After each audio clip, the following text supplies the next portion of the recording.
Hello and welcome back to yet another Saturday episode of Bobson Rants while playing Team Fortress 2 badly. Haha. So, what is it I want to talk about this week while I am playing? Well, the Steam sales came out last week. On Thursday, they started up. Unfortunately, it's just as boring as the last Steam sale. Nothing really special, nothing spectacular.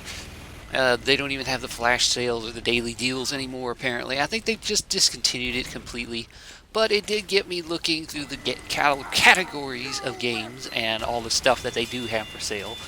And I started looking at some of the retro games and retro gaming stuff, and it got me thinking about that kind of stuff. So, yeah, I think I'm going to talk about that this week. Retro games, old school style games, those pixel graphics, 8-bit, 16-bit style artistic style games. And I don't know why, but I just wanted to this week.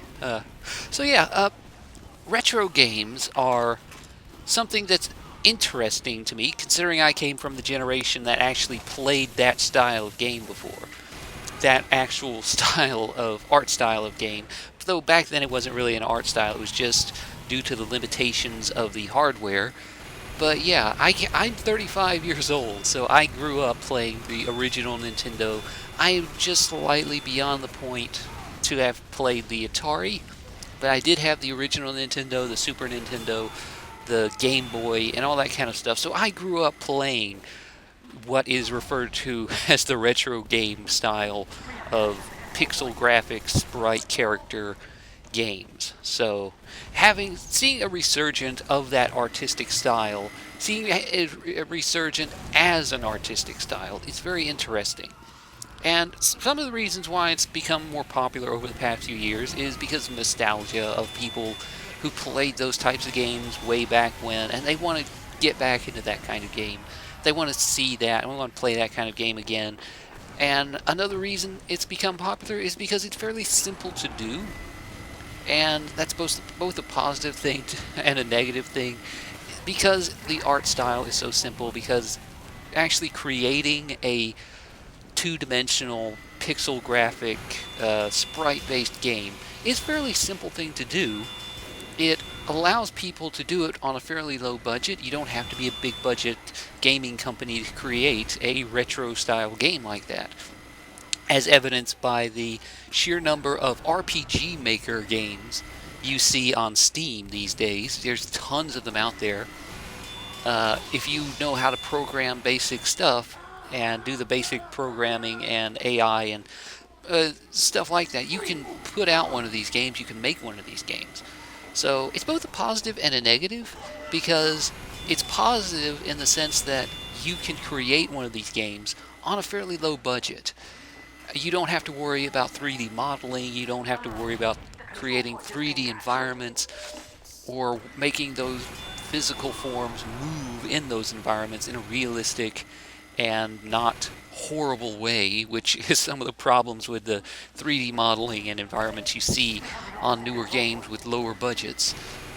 You just have to know how to do the pixel art, you just need to know the basic stuff of how to do the environmental things. And you can focus entirely on the story, you can focus entirely on the gameplay, which is a good thing, because that is one of the things that's missing from modern gaming. The big budget studios that are focused entirely on the graphical detail. Every year you'll see a game come out that is visually stunning. It has beautiful models. The modeling is perfect. The environments are perfect. The lighting, everything is just spectacular, and it's wonderful. But the game itself will be very boring and fairly short. I'm talking like 4 or 5 hours just to get through the entire campaign.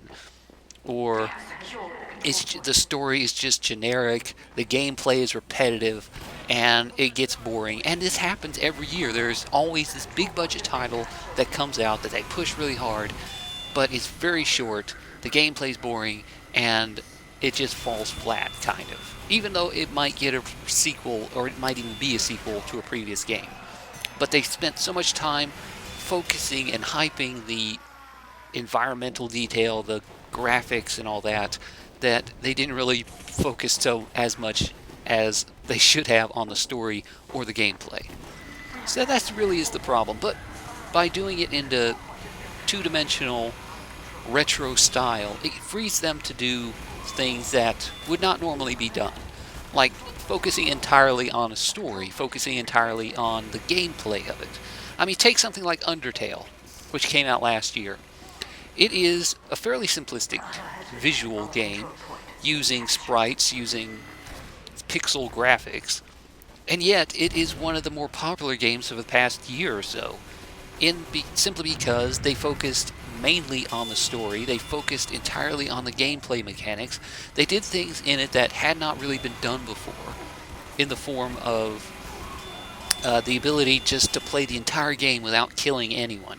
That was one of the main story points of the game, is that you can get through the entire thing without killing a single person. And yeah, I mean, ending wise, I think there's like 2 or 3 different endings. There's the no kill ending, there's the kill everyone ending, and there's the kill some people ending, which changes a little bit here and there based on what you do. But for the most part, it's a fairly good game, and it's a fairly simplistic visual game, but it's a fairly good game.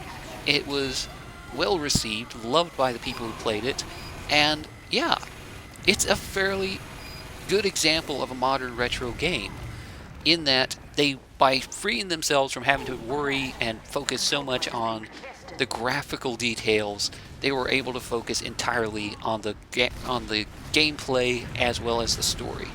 And that's one of the beautiful things about modern retro gaming. But on the other hand, the fact that it is so easy to do this kind of stuff means you get tons of people just slapping together a game in like RPG Maker with minimal effort and then just dumping it out there on Steam. And it's kind of hard to tell which ones are good, which ones are bad, until you sit and wait around a while for people to buy it and give a good or bad review on it. But that's one of the problems with it, I guess. But yeah, like I was saying, I came from the generation that actually played these types of games.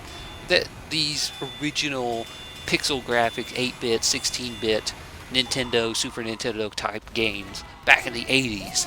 So seeing a resurgence of this style is fairly interesting, because back then it wasn't really an artistic choice. It was entirely due to hardware limitations why they had this visual style of two-dimensional sprites just going left and right on the screen. And they really did not want this as a style. It was just what they had to work with. So graphically, they did not have the resources to really do anything kind of three-dimensional. So they just worked with what they had and created games with what they could do. And just like today, it allowed them to push what they could do in those systems, to do things that had not been done before. And that's not saying much, considering not much had been done before. It was a fairly new genre of thing. I mean, the whole video games and like that were fairly still new back in the 80s. So, yeah.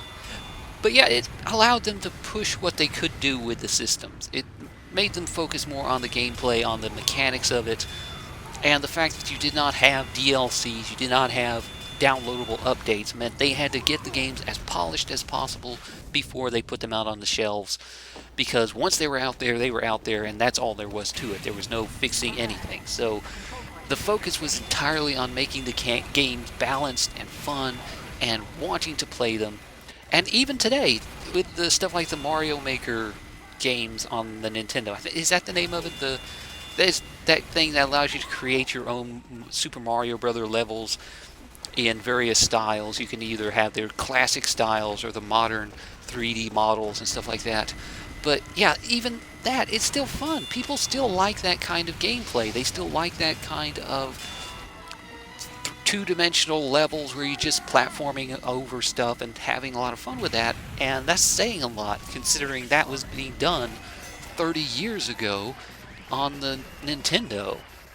And those old-style games are still fun today. They're still fun if you like platformers. They're still fun to play. And yeah, so yeah, seeing all the resurgence of the classic style gameplay, the classic style art style, I guess, but is nice. It is fairly nice. But when you really go back and look at it, the graphical limitations really did create a lot of the mechanics of the gameplay. The fact that they were limited by these two-dimensional up, down, left, right kind of games meant they had to come up with unique and interesting mechanics for the game itself, which helped build what the game eventually became. I mean, graphically, the Nintendo games did develop a little bit over the course of its lifetime of the system. I mean, just look at the original Super Mario Brothers versus Super Mario Brothers 3. The graphics detail on the character models and the environments are vastly different, more detailed, brighter colors, and just better looking, and it's still on the same system, just between those two games. I mean, I don't really count Super Mario Brothers 2 because it wasn't really Super Mario Brothers 2, but that's an entirely other thing. It was just this weird game they kind of relabeled as Super Mario Brothers 2 when it was actually something else entirely. And I don't know. I don't want to get into that because that's an entire thing on in and of itself. But yeah, what was I talking about? Modern games. Yeah, modern retro games are just interesting because by focusing entirely on the gameplay, by focusing entirely on the story or the mechanics, and just sticking with this basic visual image of these 2D sprites, it allows them to do things that you could not get away with in a three-dimensional game. I mean, just look at Terraria, a game I've been playing for years, and it's still as much fun as it was when it originally came out. They've added tons of stuff to it, but you could not get away with some of the stuff they do in that game in a three-dimensional environment. I mean, yes, Terraria is basically 2D Minecraft, but you can do so much more in Terraria than you could do in Minecraft. There's so much more content. The entirety of the world is destructible. Every single block, every single area you can go into, you can remove, you can rebuild. And if you tried to do something like that in a three-dimensional environment, then you would not have nearly as much system resources as you do while you're playing Terraria. It would really bog down your system. You would need a really beefy computer to run that kind of thing. I mean, just look at Minecraft. They try and get that level of diversity that you have in Terraria. There's tons of mods you can add. There's tons of things you can do within the three-dimensional environment of Minecraft. I mean, there's entire mod packs designed around adding new monsters, new enemies, new weapons, new gear, but it's still limited by that 3D blocky modeling. You can't have a really detailed three-dimensional world and still have that level of control over the world, is what I'm really trying to say. You can't have a Fallout-style character models and world model and still be able to destroy everything, still be able to completely reshape the environment to your will in the same degree you can in Minecraft or Terraria. You just can't do that kind of thing.